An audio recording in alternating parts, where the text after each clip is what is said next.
Ladies and gentlemen, please allow me to adopt the protocols which have already been established with one exception.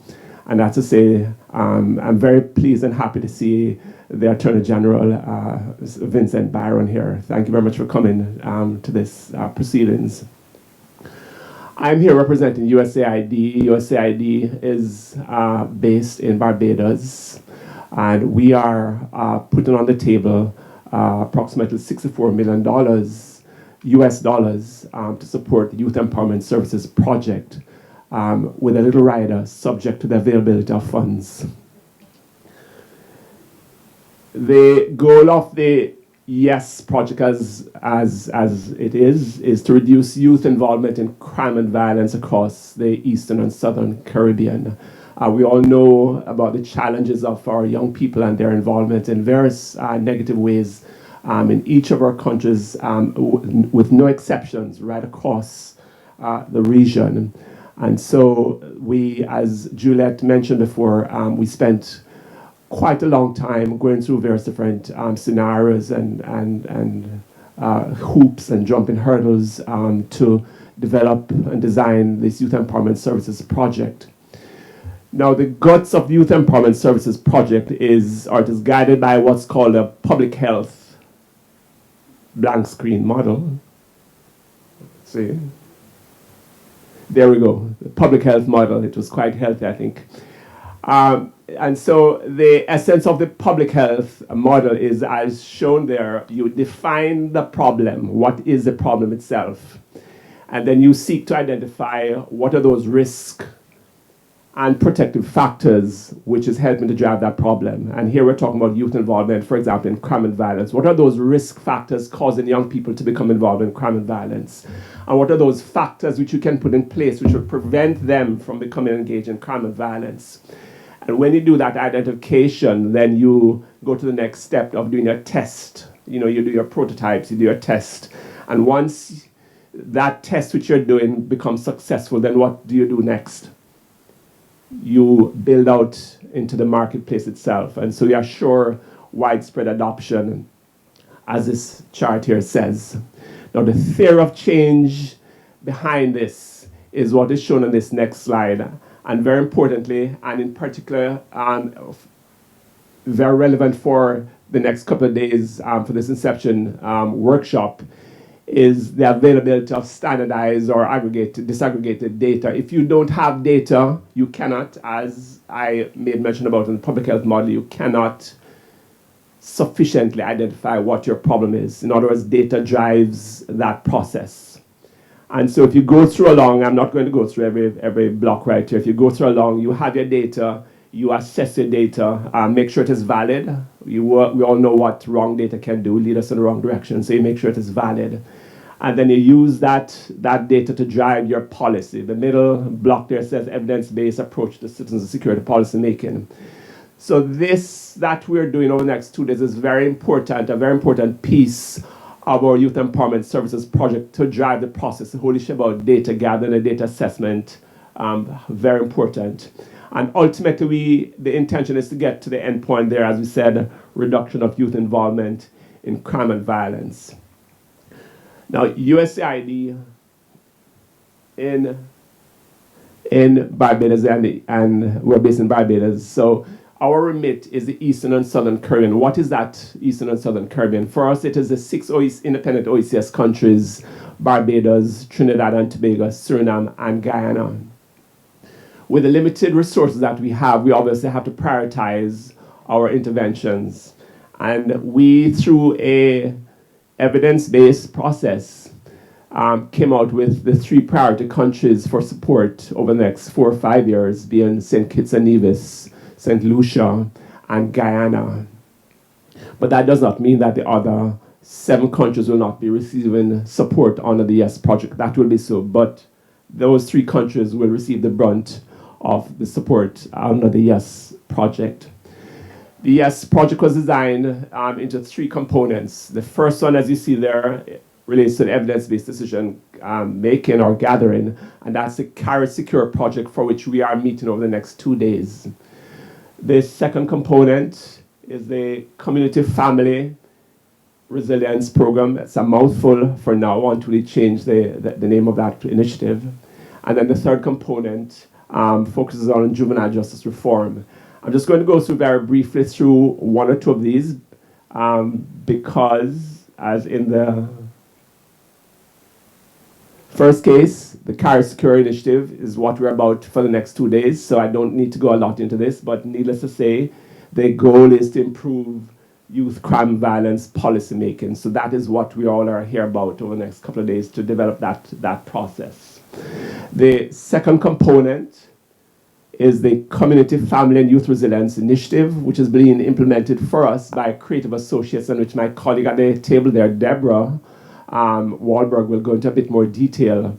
What this pyramid, this triangle pyramid shows here very quickly is you have young people in our broad society, so to speak, and we categorize them into three categories. There are those that we call primary youngsters, which is basically all youth that we have in our respective jurisdictions.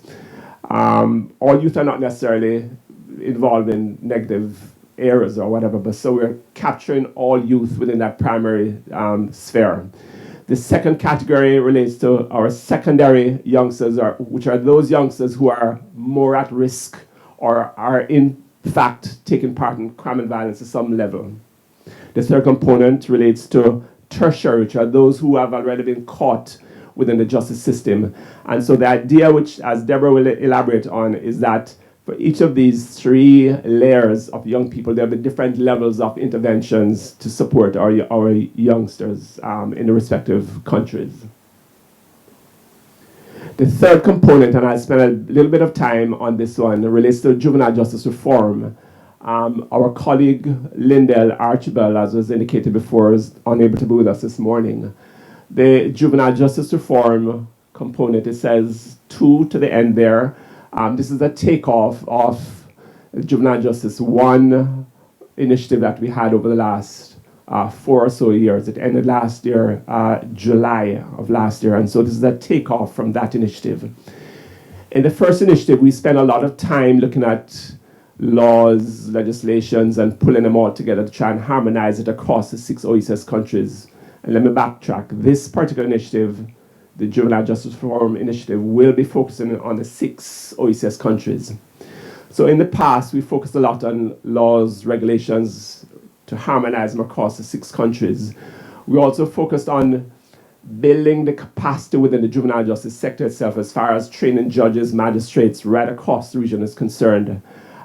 We provided support to modernize, to some extent, juvenile justice practices as it relates to detention and the whole assessment processing of youngsters within the juvenile justice system. The fourth component of that also related to building public advocacy to support juvenile justice reforms in the region. In looking back at that particular initiative, there are a couple of key areas that we thought that in our next go around, which is now, that we would pay a lot of attention to. And this slide here speaks to those areas that we're going to be paying a lot of attention to. It relates to issues of alternatives to custodial sentences. We believe that if you're able to get a youngster who is 95% good and may have had one bout of indiscretion and maybe a 10-minute snapshot in his life went overboard, we believe that societies and our systems should not incarcerate those youngsters. We believe that it should provide the support to them to help them transform and reform themselves.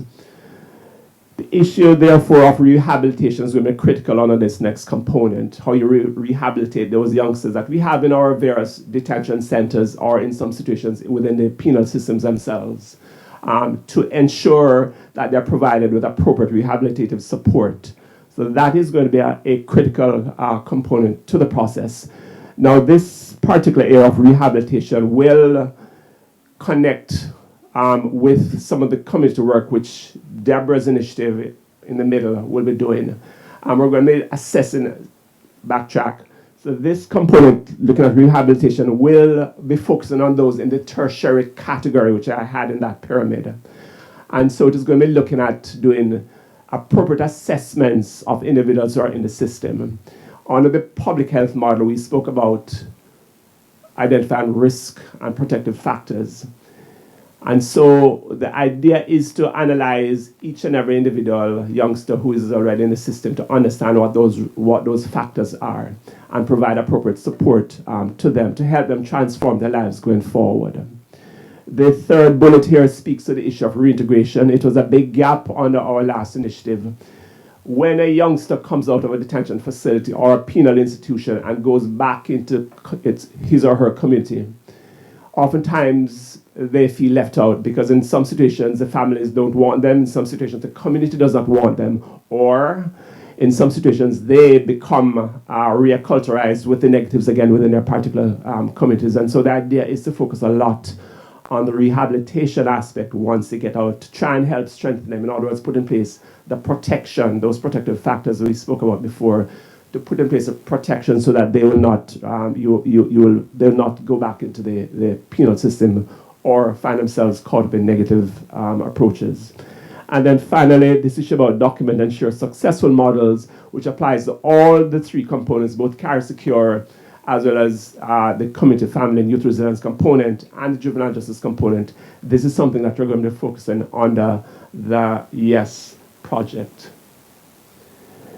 The idea between the three initiatives is that we'll ensure that there's strong collaboration pardon me, through various different means to ensure that we're not crossing over each other and to ensure that there's complementarity between the approaches, to ensure that there's government buy-in, because we understand that, yes, we're working within sovereign states, and so we have to ensure that we have buy-in at the highest level.